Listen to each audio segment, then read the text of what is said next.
வணக்கம். இது தமிழ் குரலின் சிறப்பு நேர்காணல். இன்றைக்கு நம்மோடு இணைந்திருக்கிறவர் ஃபர்ஸ்ட் லைன் மீடியாவின் முதன்மை ஆசிரியர் மூத்த பத்திரிகையாளர் ஐயா திருமிகு உமாபதி அவர்கள். சார் வணக்கம். சார் வணக்கம். வணக்கம். கழகத்தினர் வேகத்தை விட விவேகமாக இருக்கணும். அது உங்ககிட்ட உற்சாகம் இருக்கலாம், கொண்டாட்டம் இருக்கலாம், அதுவும் படை நம்ம கட்டியிருக்கிறது பெரும் படை. இந்த படை ஒரு இடத்துல கூட்டுச்சுன்னா அது மிகப்பெரிய குதூகலமாக கூட உங்களுக்கு இருக்கலாம். அதை விட முக்கியம் நம்ம பக்குவம் நிறைஞ்சவங்களாகவும் நடந்துக்கணும் அப்படின்னு குறிப்பிடுறாரு. மாநாட்டில் எதுவும் தள்ளுமுள்ளாயிடக்கூடாது. இல்லை அந்த ஒரு பயம் ஒன்று இருக்குது. போதையில் போலீஸ் மேலே கல்லை விட்டு இருந்துட்டாங்கன்னா சாவடி ஆடியோ ரிலீஸ்லாம் கூட்டத்தை கட்டுப்படுத்த முடியாமல் போலீஸ் அடி நடத்து கையை கால உடச்சிட்டாங்கன்னு வைங்க. விஜயை பார்க்க வந்தோம் இப்படி ஆகி போச்சு அப்படின்னு சொல்லிடக்கூடாதுன்றதுக்காக பயம் இருக்குது விஜய்க்கு. ஏன்னா விழுப்புரம் போகிற வழி அப்படி பாண்டிச்சேரி இருக்கு, இப்படி போயிட்டு இப்படி வந்துட்டாங்கன்னு வைங்க. இந்த பக்கம் போய் விஜயானந்த் வீட்டுக்கு போயிட்டு விஜயானந்த் சாரை பார்க்க போகிறோம், அவர் வீட்டுக்கு போகிறோம்னு சொல்லி பாண்டிச்சேரி. இதனாலே பல பேர் சேர்ந்துருப்பாங்க. தலைவரை பிடிச்சிட்டோம்னா சரக்கு வாங்கலான்னு கூட நிறைய பேர் விஜயானந்தை இது பண்ணியிருப்பாங்க. இல்லை சார், டீல் பாருக்கு டீல் டெண்டர் வாங்குற மாதிரி இல்லை. இப்போ விஜய் முதல்வர் ஆகிட்டாருன்னா புஷியானந்த் எந்த மாநிலத்துக்கு அமைச்சராக அது ஒரு சந்தேகம் எனக்கு ரொம்ப நாளாக இருக்குது. விஜய் இப்போ முதலமைச்சர் ஆகிட்டாரியா? அவருக்கு ஓட்டு தமிழ்நாட்டிலே கிடையாது ஓட்டு புஷியானந்துக்கு. புஷியானந்த் பாண்டிச்சேரி ஆள் இல்லை, ஓட்டே கிடையாது. அகில இந்திய கட்சி கேரளாலே நிற்கலாம், ஒரு வேளை கேரளாவில் நிற்கலாம். இருந்தாலும் அப்போ புஷியானந்த் என்ன அமைச்சராகன்னா அப்புறம் இங்கே இப்போ எலெக்ஷன் கமிஷனில் ஓட்டு போட விட மாட்டாங்க. அப்படி வேறு மாநிலத்தை சேர்ந்தவர் ஆகலாமான்னு தெரில. புஷியானந்த் அப்போ இவர் ஜெயிக்க வச்சுட்டு அவர் போயிடுவார்னு நினைக்கிறேன். அவர் கிங் மேக்கர் ஆகிட்டு அவர் போய் ஊரில் விவசாயம் பார்த்துட்டு என் லட்சியம் முடிஞ்சிருச்சு, ஒரு 5-10 கோடி ரூபா அடிச்சிட்டேன், சந்தோஷமாக செட்டில் ஆகிடுவார். இல்லை, ஏன்னா அவர் ஆரம்பித்த அந்த கட்சியே ஒரு காங்கிரஸோட எம்பி கட்சி ஆரம்பித்து 3 வருஷம் 3 எம்எல்ஏ ஜெயிச்சாங்க. அதிமுக கூட கூட்டணி வச்சு கட்சியை காங்கிரஸில் சேர்த்துட்டு போயிட்டார் அவர் கட்சியை.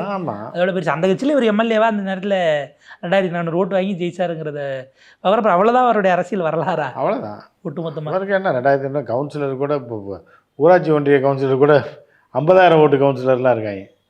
அது கூட கிடையாது. 2500 ஓட்டு டோக்கனில் வாங்கிட்டு இருக்காப்புல. சரி பார்க்கலாம், விஜயோட தளபதி எப்படி இருக்குன்றது பார்த்துக்கலாம். இன்னும் இந்த மாநாடு முடிஞ்சால் தெரிஞ்சு போயிடும் ஓரளவுக்கு. ஏன்னா இந்த பார்ட்டு கடைசியாக அதில் ஒரு சொல்ல வர இடத்துல தான் நம்மளெல்லாம் குறிப்பிட்றாப்புல. இவர்களுக்கு அரசியல் என்றால் என்னவென்று தெரியுமா, மாநாடு என்றால் என்னவென்று தெரியுமா, நம்ம போட்டோம், இவர்களால் தொடர்ந்து களத்தில் நின்று காட்ட இயலுமா, இப்படி ஏகப்பட்ட கேள்விகளை நம் மீது வீசுவதில் அதிக விருப்பம் கொண்ட சிலர் இருக்கிறார்கள். அந்த சிலர் மாநாட்டை வெற்றிகரமாக நடத்தி காட்டும்போது அவர்களுக்கு புரியும். அப்போ அக்டோபர் 27 நான் லீவை போட்டு வந்துட வேண்டியதான். ஊருக்கு போகணும்னு பிளான் போட்டிருந்தேன்.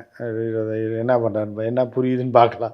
இல்லை, போகிற வழி தானே அப்படியே போகிற வழி. அங்கே போனோம்னா கூட்டத்தில் புரியாது. இங்கே உட்காந்து டிவியில் லைவ் பண்ணுவாங்க மக்கள். அதுக்கு 2 நாளைக்கு போயிடுவாங்க. 2 நாளைக்கு முன்னாடி விஜய் வந்தது போனது, விஜய் டீ சாப்பிட்டாரு, வண்டியை கிளப்பினார். ஜெயில் வரைக்கும் விட்டு வந்தீங்களே இவங்க, புரியுதா அவங்களுக்கு? ஆமாம், ஜெயலலிதா வீட்டில் ஆரம்பித்து கொண்டு ஜெயிலில் பரப்பனகரம் போய் கோர்ட்டுக்கு போய் ஜெயில் வரைக்கும் போய் அந்த கதவை திறந்து உள்ளே தள்ளி விட்ட வரைக்கும் லைவ். அதுக்கப்புறம் தான் போட்டாங்க. நம்ம சேனல்லாம் பயங்கரமான சேனல். அதனால் இப்போ எப்படியும் இப்போ யூடியூப்பும் லைவ் பண்ணுறாங்க. யூடியூப் 4 போய் அந்த லிங்க் வாங்கி போட்டேன். சாவுக்கு லைவ் பண்ணுறாங்க, டைவர்ஸுக்கு லைவ் பண்ணுறாங்க யூடியூப்பில். அப்படி இருக்கும்போது நம்ம அதை பார்த்தாலே போதும். ஏன்னா அவர் அதை முடிக்கிறாரு. அந்த ஊர் பேர் வி சாலை. விங்கிறது அந்த ஊருக்கு இன்சியல். வி சாலை என்கிற வெற்றி சாலையில் சந்திப்போம் அப்படின்ட்டு கட்டாயம். அப்பாடா சார், பயங்கரமான இதாக இருக்குது. ஏன்னா பிப்ரவரியில் கட்சி ஆரம்பித்ததே புஷி ஆனந்த் தான் கையெழுத்து போட்டு அறிக்கை விட்டு தான் வெளியிட்டாங்க. இது வரைக்கும் அவர் இப்படி அவரே வாயை திறக்கலை. இப்போ இவ்வளோ தரமும் இந்த ஸ்கிரிப்டை பார்க்கும்போது உங்களுக்கு என்ன தோணுது? எதுவும் கடந்து வந்த மாதிரி இருக்கா?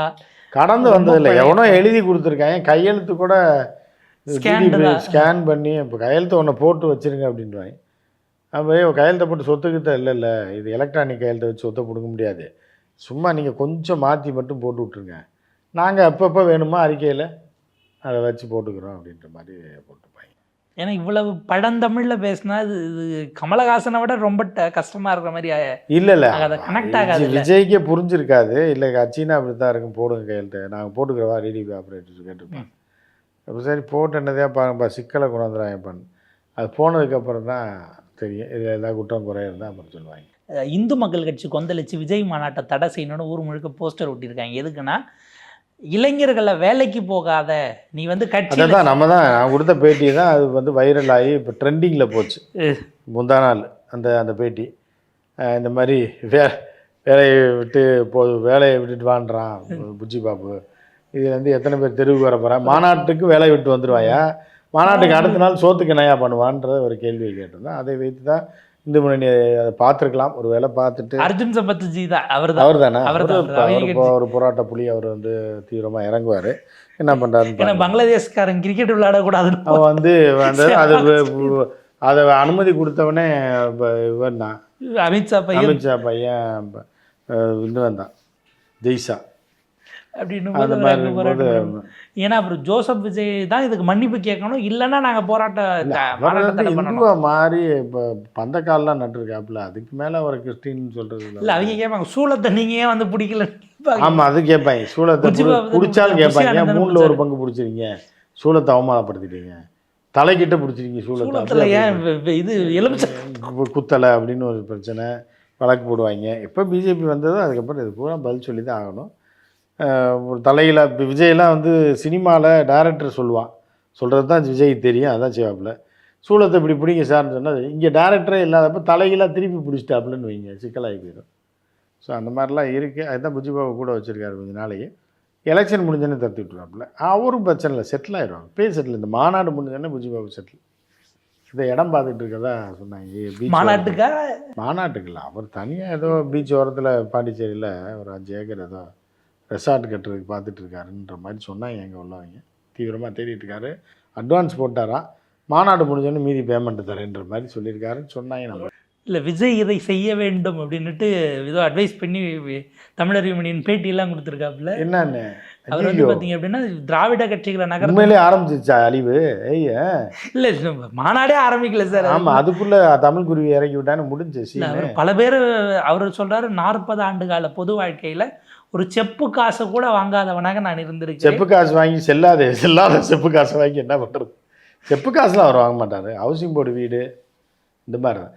லஞ்சம்ன்றது ஒன்று என்னென்னா, லஞ்சம் ஒவ்வொரு இடத்துலையும் ஒவ்வொரு மாதிரி மாறும், புரியுதா? பணம் வாங்குறது மட்டும் லஞ்சம் கிடையாது. நான் சுத்தமாக இருக்கேன் அவன்கிட்ட காசு வாங்கலைன்றது மட்டும் லஞ்சம் கிடையாது.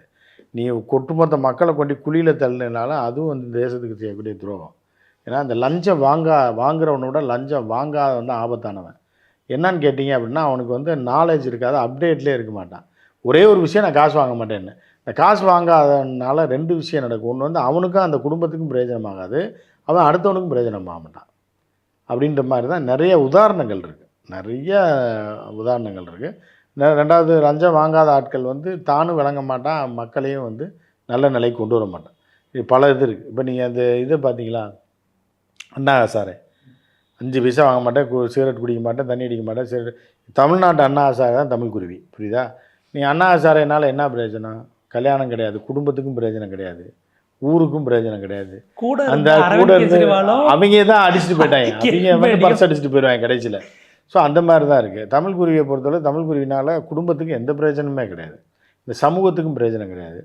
ஒரு காலத்தில் வந்து திமுகவில் கலைஞர்கிட்ட சொல்லி வீடு வாங்கி ஹவுசிங் போர்டு வீட்டில் குடியிருந்து அது லஞ்சம் கிடையாதா?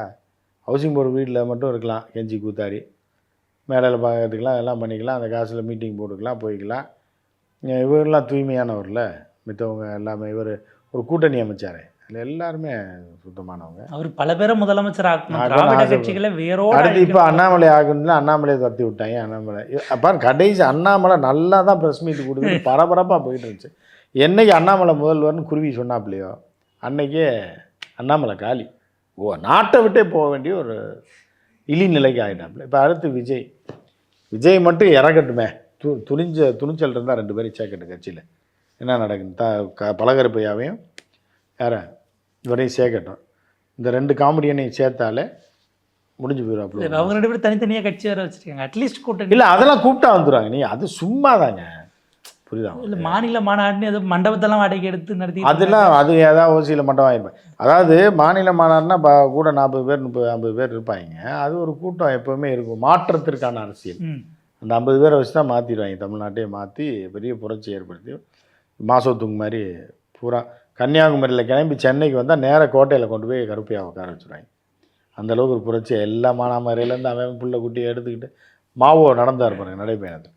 அந்த மாதிரி கன்னியாகுமரியில் கிளம்புனா விருதுநகர்காரன், ராஜபாளையத்துக்காரன், தீப்பெட்டி ஒட்டிக்கிட்டு இருந்தவன், தீப்பெட்டிக்கு மருந்து பிடிச்சிக்கிட்டு இருந்தவன், சாணம் பிடிச்சிக்கிட்டு இருந்தவன் எல்லாம் பலகருப்பையாக பின்னாடி வந்து சென்னைக்கு வரும்போது பார்த்தீங்கன்னா ஒரு 50 லட்சம் பேர் 1 கோடி பேர் திரண்டு அப்படி கோட்டையில் கொண்டு போய் இந்த ஆட்சியை கலைச்சி விட்டு இவரை கொண்டு உட்கார வச்சுருவாங்க. அந்த மாதிரி தான் அவர் ஒரு பெரிய புரட்சியாளர். இவர் தமிழ் குருவியை பொறுத்தளவுக்கு அவர் வந்து சேகுவாரா மாதிரி எங்கேயோ இருந்து வந்து எங்கேயோ நாட்டை பிடிக்கக்கூடிய ஒரு வல்லமை படைச்சார். ஆனால் இவர் இறங்க மாட்டார். சேகுவாராவும் இவர் ஒன்று தமிழ் குருவி. எப்படின்னா சேகுவாரா வந்து போராட்டம் பண்ணிட்டு ஃபிடல் காஸ்ட்ரோட்ட ஆட்சியை கொடுத்துட்டு போயிட்டார். அதே மாதிரி இவரும் அடுத்தவங்களை முதல்வர் ஆக்கிறதுக்கு தான் போராடுவாரே தவிர அவர் ஆக மாட்டார். புரியுதா உங்களுக்கு? அடுத்தவனை கொண்டு முதல்வர் ஆக்கிறேன்னு குழியில் தள்ளி இல்லை ஜெயிலுக்கு போக வச்சு அவனை நாசக்காடாக்கிட்டு ஜம்ப் பண்ணி அடுத்து அண்ணாமலைக்கு அடுத்து இப்போ விஜய். அடுத்து விஜய் பையன் அரசியலுக்கு வந்தால் கூட அவர் உயிரோடு இருந்தாருன்னா அவனையும் இறக்கி விட்டு தெருவு கூட்டுருவாங்க. இல்லை கிங் மேக்கராக இருக்கணும்னு ஒரு வேலை அவருக்கு காமராஜர் பேரில் சொல்லி அரசியல் கமலஹாசன் இப்போ இறக்கி விட்டு கமலஹாசன் இப்போ எம்எல்ஏ சீட்டு கூட ஜெயிக்க முடியாத அளவுக்கு கேவலமாக போய் அந்த பிக் பாஸ்லேயும் துரத்தி விட்டாங்க போல். பிக் பாஸ்லேயும் இல்லை இப்போது வயசாகிடுச்சுன்னு இப்படி கமலஹாசனோட வாழ்க்கையை சூனியமாக்கி என்ன பண்ணுறது? இந்த 4 பேர் தான், அந்த 4 பேருக்கு நன்றின்றது தான் சொல்லணும். ஒரு கடைசியில் எந்த டிவியில் டார்ச் விட்டு எரிஞ்சாரோ அங்கேயே போய் திமுகட்டே ராஜ்யசபா எப்படி ஆகிற இடத்துக்கு அவர் உஷாராக தப்பிச்சு இவர்கிட்ட இருந்து இவங்களை எல்லாருமே ஏமாத்திட்டாங்க. தமிழ் குருவி தான் தெருவில் விட்டாங்க பாருங்கள். ரஜினி அதே மாதிரி தான் பார்த்தாப்புல இது வண்டா இருக்குது, இந்த வண்டை தூக்கி நம்ம வேறு பக்கம் விட்டுருவோன்னு.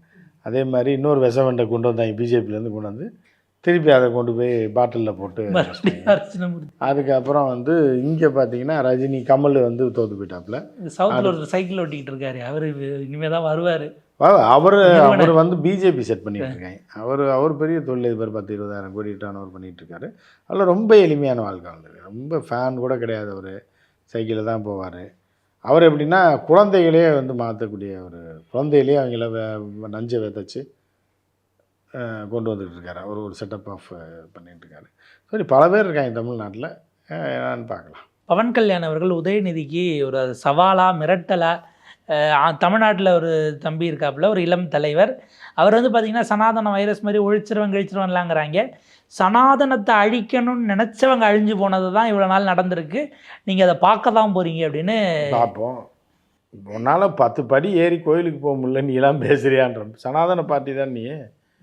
ராகுல் காந்தி வந்து கன்னியாகுமரியில் ஆரம்பித்து என்ன காஷ்மீர் வரைக்கும் நடந்து போனாப்புல. உன்னால் 10 படி ஏறி திருப்பதி கோயில், நீ சனாதன பார்ட்டி தானே, திருப்பதி கோயிலுக்கு உன்னால் நடந்து போகல, நீ எல்லாம் பேசுகிற அப்படின்ற இங்கே இருந்தாங்க. அது வாயிலெல்லாம் காக்கா தூக்கிட்டு போயிருன்ற மாதிரி தான் நம்ம சொல்லணும். வேறு என்ன சொல்ல முடியும்? ஏன்னா உதயநிதி லெட்ஸ் வெயிட் அண்ட் சீ அப்படின்னு தான் சொல்லியிருக்காப்புல. ஆமாம், அதே அவன் சொல்லியிருக்காப்போ தம்பி ஏதோ சொல்லியிருக்கான் போல, சனாதன பார்ட்டி ஏதோ சொல்லியிருக்கான் போது. இல்லை பவன் கல்யாண் இங்கே வந்து நம்ம சேனலுக்குலாம் பேட்டி கொடுக்குறாப்புல. தமிழ்நாட்டில் அவர் பேட்டி கொடுத்துங்க என்ன சொல்ல எல்லாமே ஒரு பில்டப் அரசியல் தாங்க. எல்லாமே பிரபலமாகணுன்றது தானே. அவர் படம் தமிழ்நாட்டில் ஓடாது, பேட்டினாலும் ஓடட்டுமே. ஒரு 10 லட்சம் பேர் இவர் தான் பவர் கண்டியானா நடிகரா ஆந்திராவில் பெரிய ஆளான்னு தெரிஞ்சுக்குவாங்கல்ல, அதுக்கு பேட்டி கொடுக்குறது தான். அதில் வேறு இந்த தமிழ்நாடு எனக்கு ரொம்ப பிடிக்கும். இது வந்து லேண்ட் ஆஃப் கந்தசஷ்டி கவச்சம் கொடுத்த மண் திருவள்ளுவர் ஜி இருந்திருக்காங்க. அவர் இருந்திருக்காருன்னா திருவள்ளுவர் தெரியுது. எவனா அங்கே ஒரு பிஏ புஜி பாபு மாதிரி எவனா இருப்பான், கவர்னருக்கு கொடுக்குற மாதிரியா? கவர்னருக்கு கொடுக்குற மாதிரி எவனா எழுதி கொடுத்துருப்பேன். தமிழ்நாட்டில் ஏதாவது பேச போகிறேன் 4 பேர் சொல்லுங்கன்னா 4 பேர் சொல்லுவேன் திருவள்ளுவர் கந்தசஷ்டி கவசம்லாம் டெய்லி கேட்பேங்கிறாரு. அது அவங்க தமிழ்நாட்டில் படித்தால் தானே. படிக்கும்போது அங்கே இப்போ மார்கழி மாதத்தில் குழாயிலே போடுவாங்க. அது அப்படியே நோக்க சஷ்டி நோக்கன்னு பாடிட்டே கிடக்கும். அது மைண்டில் அப்படியே ரெஜிஸ்டர். எஃப்எம் ரேடியோலையும் கூட காலையில் போட்டு ஃபுல் பாட்டு போட்டு விடுவாங்க. அதனால் அதெல்லாம் தெரியும். என்ன இங்கே தான் படித்தாப்புல, இங்கே தான் இருந்தாப்புல, சொத்தெல்லாம் நிறையா இங்கே தான் இருக்குது.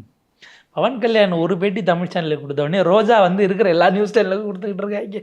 ஆமாம், ரோஜாவுக்கு நல்லா தமிழ் தெரியும், தமிழில் நடித்த நடிகை. அவர் தமிழ் தெரியும், ஆனால் தமிழ் நடித்த நடிகர் கிடையாது. ரோஜாலாம் வாயை திறந்தா இந்த ஏதோ ஒரு படத்தில் கற்றுன்னு பூகம்பம் மாதிரி வெடித்து சதற்பாருங்க. அந்த மாதிரி ரோஜாலாம் பேச ஆரம்பித்தாப்புலன்னா ஃபுல்லாக காது கிழிஞ்சு போயிடும். அந்த மாதிரியான ஒரு ஆள் எல்லாத்துக்கும் பேட்டி கொடுத்துருக்காப்புல, சன்னுக்கு கொடுத்துருக்காப்புல, எல்லாத்துக்கும் கொடுத்துருக்காப்புல. இல்லை இப்போ எல்லா நியூஸ் சேனல்னு லைவ் வர்ற எல்லாருக்கும் வந்துருச்சு. ஏன்னா எல்லாரும் போய் வீட்டில் எடுத்துட்டாங்க, அவங்களே வந்து கொடுத்ததுன்னு வரிசையாக ஒரு 8 சேனல் இது வரைக்கும் எடுத்து, அதுக்குள்ளே 8 சேனல் எடுத்துட்டாங்க. ஒரு சேனல் கொடுத்தாங்க, பார்த்துட்டு வரிசையாக போய் எல்லாரும். ஆமாம், நம்ம ஆட்கள் விட மாட்டான்ல, போய் டக்குன்னு அவங்க எடுத்தா என்னது நீங்களும் போங்க பின்னாடி போய் நின்னா மைக்க போட்டால் கொடுக்க போகிறாப்புல. ஏன்னா அரசியல் இதெல்லாம் சகஜம்தான். ஏன்னா இப்போ உட்காந்து பேசுறது கூட இல்லை, போய் நின்றுக்கிட்டே ஸ்டாண்ட் பையில் பைட்டு அவ்வளவுதான். போடுற மாதிரி சில போட்டு பேருக்கு நின்றுட்டு போயிட்டு சில அரை மணி பேருக்கு நேரம்னாலும் 5 நிமிஷம் நின்று கேட்டுக்கிட்டே இருந்தால் அவங்க பாட்டுக்கு எடுத்து எடுத்துட்டு சொல்லிட்டு போக வேண்டியது அவ்வளோதான். அதுக்கு மேலே உட்காந்து எடுக்கிறதுக்கு என்ன இருக்கு? ஸ்பெஷல் அசைன்மெண்ட்டு போட்டு ஒண்ணுமே கிடையாது. தம்பிகள் பூரா அங்கே போயிட்டாங்கிற மாதிரி இருக்குது.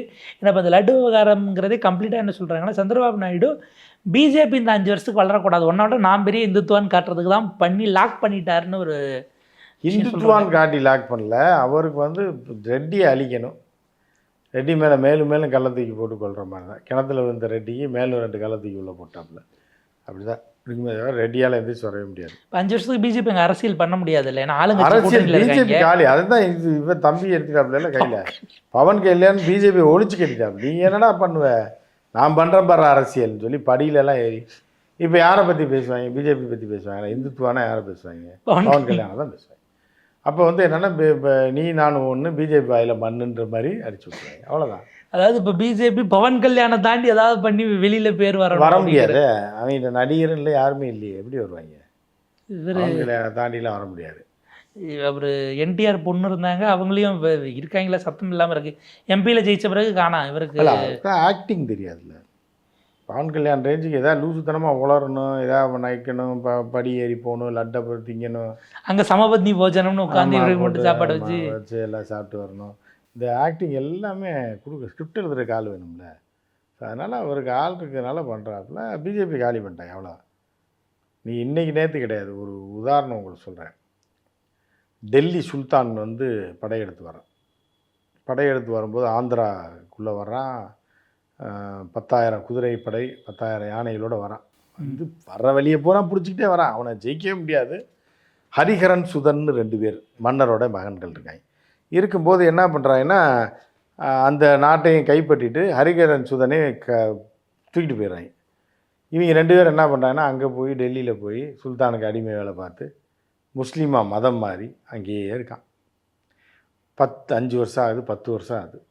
ரொம்ப நம்பிக்கையாக நம்ம கூடயே இருக்கானே அப்படின்ட்டு கடைசியில் என்ன பண்ணுறாங்கன்னா, சரி என்னப்பா ரொம்ப நாளாக இங்கே இருக்கீங்க, என்ன பண்ண இவங்க ஒரு கோரிக்கை வைக்கிறாங்க. நாங்கள் தான் மாறிட்டோம், மதம் மாறிட்டோம், உங்கள் கூடயே இருந்துட்டோம், உங்களுக்கு விசுவாசமாக இருக்கோம், உங்களுக்கு கப்பங்கட்டிலேருந்து தானே பிடிச்சி வந்தீங்க, நாங்கள் போய் திருப்பி எங்கள் ஏரியாவில் ஆட்சி பண்ணி கப்பத்தை உங்களுக்கு கட்டிடுறோம் அப்படின்னோடனே, அந்த மன்னன் யார் தெரியுமா? குஜராத்தை சேர்ந்த அரவாணி, அதுதான் சுல்தான், டெல்லி சுல்தான். நல்லா புரியுதா? இப்போ குஜராத்தை சேர்ந்த ஒரு அரவாணி தான் டெல்லி சுல்தான்னு. இவங்க 2 பேரும் தூக்கிட்டு போகுது, மதம் மாறிடுறாங்க. அங்கேயே 10 வருஷம் இருக்கான். ஏம்மா அப்படி வந்துடுறாங்க. வந்து இவங்க ஊருக்கு வந்தோடனே மக்கள்கிட்ட எல்லாரையும் சொல்லிடுறாங்க, நாங்கள் திருப்பி வந்துட்டோம் அப்படின்னு சொல்லி மீண்டும் தாய் மதத்துக்கு மாறுறாங்க. அந்த காலகட்டத்தில் மாறிட்டு மக்கள்கிட்ட தம்பி இனி வந்தான்னா போட்டு பிறந்து வந்தேன், டெல்லியிலேருந்து எவன் வந்தாலும் சரி பார்த்துக்கலாம் அப்படி. திருப்பி அவங்க வர்றாங்க. இவங்கள நம்பி சரி நம்மளால் இருக்காங்க அப்படின்னு படையை கம்மியாக அனுப்புனா அடித்து எல்லா படையும் தூவம்சம் பண்ணி சுற்றுப்பத்தில் இருக்க எல்லா மன்னர்களையும் திரட்டி பெரும் படையை திரட்டி சுல்தான் டெல்லி சேர்ந்தவொடனே இந்த பக்கம் வர விடாமல் தடுத்து துரத்தி விட்றாங்க. அதனால தான் மதுரை சுல்தானாக மாறிடுறாங்க.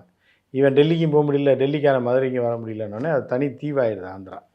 மதுரையும் தனி தீவானோடனே இங்கே உள்ளவனே ஆட்சியை கைப்பற்றி டெல்லி சுல்தானுக்கு கப்பம் கட்டாமல் மதுரை சுல்தான்னு அவன் உட்காந்துறான். இதுக்கெல்லாம் யார் காரணம்னா ஆந்திரா பகுதியை ஆண்ட மன்னர்கள். அந்த 2 பேர் ஹரிஹரன். அதே மாதிரி தான் இப்போ சந்திரபாபு நாயுடு வரும்.